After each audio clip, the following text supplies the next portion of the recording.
हमारा चिंतन गीता अध्याय 9 श्लोक 27 पे हो रहा है। प्रभु कह रहे जो भी कुछ कर मेरे लिए कर। हमने राधा कृष्ण जी के भाव लिए, बहुत सुंदर कहा है उन्होंने कि परमात्मा की भक्ति करना ये संसार की वास्तविकताओं से भाग जाने की बात नहीं है। ईश्वर के चरणों में सेवा में समर्पित होने की बात है। मधुसूदन सरस्वती जी कहते हैं कि जीवन के क्रम में तू जो भी करता है वो मेरे लिए कर। बस तेरी मेंटिलिटी, तेरा एटीट्यूड बदल दे। भक्ति करना है तो ये मत समझ कि कुछ अलग करना होगा, कुछ अलग हटके करना होगा। You don't do something different. जो भी करता है केवल तेरे मन में यह भाव रहे कि मैं प्रभु के लिए कर रहा हूं, वो भक्ति हो जाएगी, वो यज्ञ हो जाएगा। जो भी करो केवल उसके पीछे का पर्पस बदल दो। बस क्यों कर रहा हूं? भगवान के लिए कर रहा हूं, बस वो भक्ति होगी। दूसरी बात, महापुरुष अपने अनुभव से कहते हैं कि भगवान के लिए कर रहा हूं, यह बात आएगी तो वो कार्य भी अपने आप श्रेष्ठ हो जाएगा। क्योंकि भगवान के लिए फिर 19-20 वाला काम नहीं करते हैं। भगवान के लिए जो करते हैं वो श्रेष्ठ ही करते हैं। अपना पेट भरने के लिए करोगे तो अगड़म सगड़म कुछ खा लोगे, लेकिन भगवान के भोग लगाना हो तो वो तो श्रेष्ठ ही होगा, अच्छा ही होगा। जो भी काम करोगे अच्छा ही होगा, चाहे वो शारीरिक क्रिया करो, सामाजिक हो, पारमार्थिक हो, कोई भी हो। तत्करोसि यदस्नासि। और हम जब देते हैं तो परमात्मा भी देता है। मनुष्य देता है, उसकी तो एक लिमिट होती है, लेकिन ईश्वर जो देता है वो अनंत देता है। शास्त्रों में कहा गया है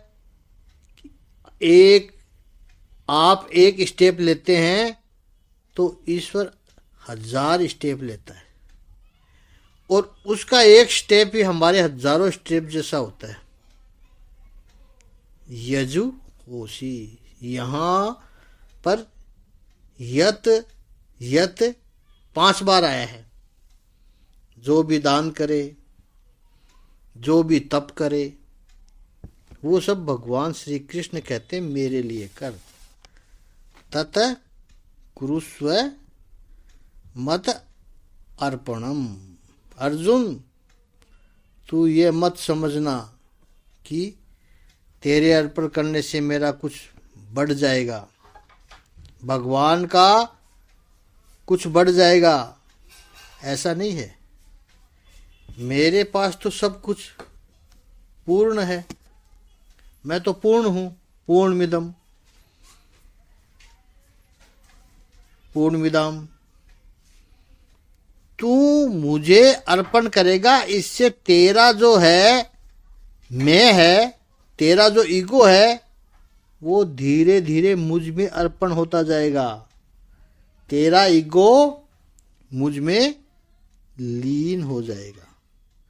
और इसलिए जैसे मैं पूर्ण हूं, ऐसा तू जो मुझे अर्पण करता जाएगा, ऐसे तेरा अहंकार जब मुझ में लीन होता जाएगा तो मेरी पूर्णता का अनुभव तुझे भी होने लगेगा।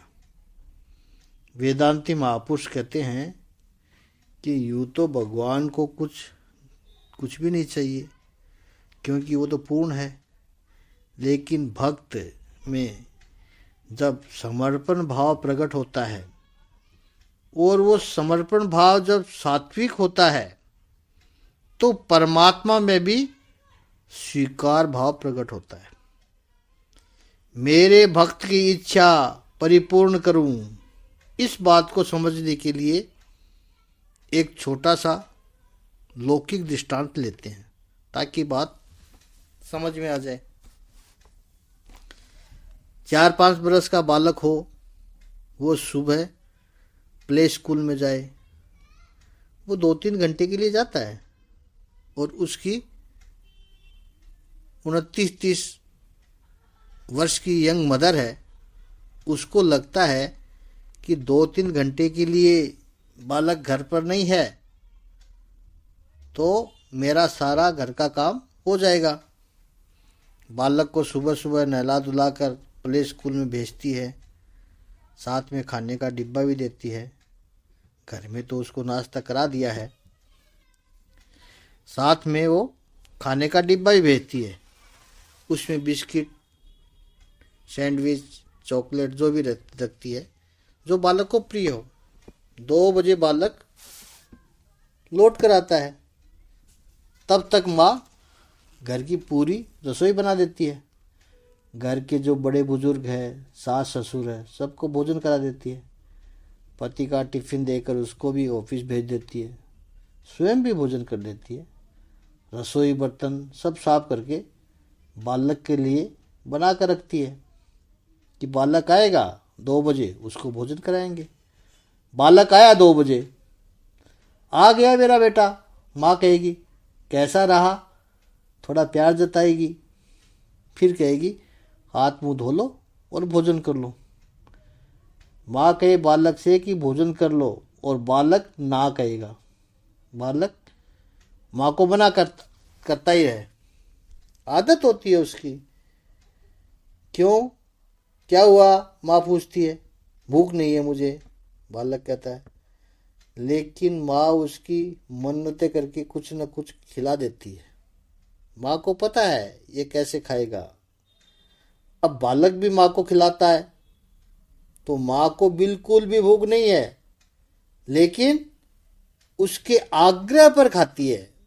बस इसमें जो सौंदर्य है, इसमें जो काव्य है, इसमें जो प्रेम है, वो जिसको समझ में आता है उसको ये श्रीमद् भगवद गीता के 9वें अध्याय का 27वां श्लोक में भगवान जो कहते हैं, यद करोसी यदस्नासी यजुहोसी ददासी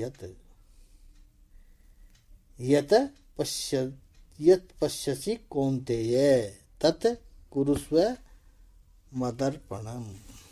भक्त में जब समर्पण भाव की जागृति होती है, तो परमात्मा, यद्यपि वो पूर्ण है, परमात्मा पूर्ण है, फिर भी उसमें स्वीकार भाव प्रकट होता है। और दूसरा, कर्मों का बंधन निर्माण नहीं होगा। सब कुछ भगवान के अर्पण करेंगे, भगवान ही हमसे सब कुछ करवा रहा है, तो कैसा कर्म, भगवान कर्म कर रहे हैं, मैं थोड़ी कर रहा हूँ। ये दिव्य कर्म बन जाएगा। डिवाइन कर्म हमें ईश्वर से जोड़ के रखता है, भक्ति बन जाती है। और ये सब तू मुझे समर्पित करेगा, उससे क्या होगा, वो भगवान अगले 9वें अध्याय के 28वें श्लोक में कहते हैं। तो 9वें अध्याय के 28वें श्लोक का एक एक चरण लेते हैं। शुभाशुभ फले हरिवम मोक्ष से कर्म बंधने संन्यास योग युक्तात्मा विमुक्तो मामुपैष्यसि। 9वें अध्याय के 28वें श्लोक का शाब्दिक अर्थ है, इस तरह तुम कर्म बंधन तथा उसके शुभाशुभ फलों से मुक्त हो सकोगे। इस संन्यास योग में अपने चित्त को स्थिर करके तुम मुक्त होकर मेरे पास आ सकोगे। इस श्लोक में कहते हैं कि मुझे समर्पण करने में क्या होगा? शुभाशुभ फले एरेवम। एरेवम यानी इस तरह, इस प्रकार से जब तू करेगा अर्जुन, सब कुछ मुझे समर्पित करेगा, तब कर्म बंधने मोक्ष से, जब सारे कर्म मुझे समर्पित करता जाएगा अर्जुन, तो जो भी तेरे शुभ और अशुभ कर्म है, उन कर्मों के बंधनों से, शुभ और अशुभ रूपी जो कर्म के बंधन है, उससे तू मोक्ष से यानी मुक्ति हो जाएगी। हम कर्म जो भी करें और परमात्मा को समर्पित करते जाएं, तो कर्म के फल से हम मुक्त हो जाते हैं। ऐसे तू योग युक्त होकर, संन्यास योग युक्त हुआ, मेरे परायण होकर माम अपेष्यासि, तू मुझे ही पाएगा। मुझे जो कर्म समर्पण किया है, अर्थात कर्म का समर्पण किया, तो वो कर्म का संन्यास हो गया, कर्म निष्काम भी हो गया। तो निष्काम हो गया तो योग भी हो गया, अर्थात संन्यास और योग दोनों हो गए। परमात्मा को समर्पित किया, वो संन्यास। संन्यास क्या है? अच्छी तरह से छोड़ देना, वो संन्यास है। और निष्काम भाव से तूने कर्म किया है अर्जुन, इसलिए योग भी है वो।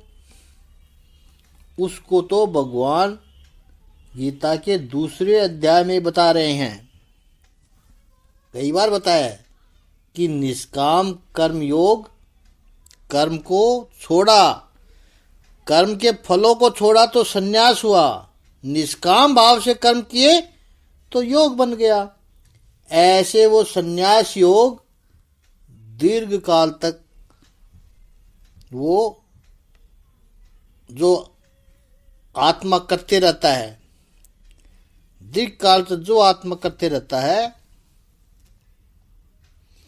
उससे तू मुक्त हो जाएगा। तो संन्यास युक्त आत्मा, वो संन्यास युक्त आत्मा हो गई। शुभ और अशुभ सभी प्रकार के कर्म के बंधन से तू मुक्त होगा। इच्छा, अच्छा प्रभु, ठीक है। फिर ये जो पूरी आपकी प्रक्रिया है, उसमें जो मनुष्य आपके अपने कर्म के फल समर्पित करते हैं, स्वयं को समर्पित करते हैं, उसमें आप कोई कैटेगराइज करते हो क्या? उसमें भी कुछ कैटेगरी होती है क्या प्रभु की, जो मुक्ति करे उसको ही, जो प्रभु की जो भक्ति करे उसको ही आप अपने नज़दीक लाते हो क्या, या उसको नज़दीक रखना और जो नहीं कर रहा उसको दूर रखना, ऐसा कुछ है क्या? भगवान कहते हैं मैं ऐसा कोई भेदभाव नहीं करता हूँ। यह मेरा दिव्य स्वभाव है कि मैं कोई ऐसा नहीं करता हूँ कि एक को दूर करना, दूसरे से प्रेम करना। यही बात अगले 9वें अध्याय के 29 श्लोक में प्रभु ने समझाई है। अब छोटे छोटे श्लोक आएंगे जिसका अर्थ आराम से समझ में आएगा, क्योंकि चिंतन पहले हमने बहुत अच्छी तरह से कर लिया। तो अब 9वें अध्याय का 29वां श्लोक कर लेंगे। आज इतना ही। ओम श्री आनंद गंध भगवान की जय। ओम शांति स्वरूप भगवान की जय।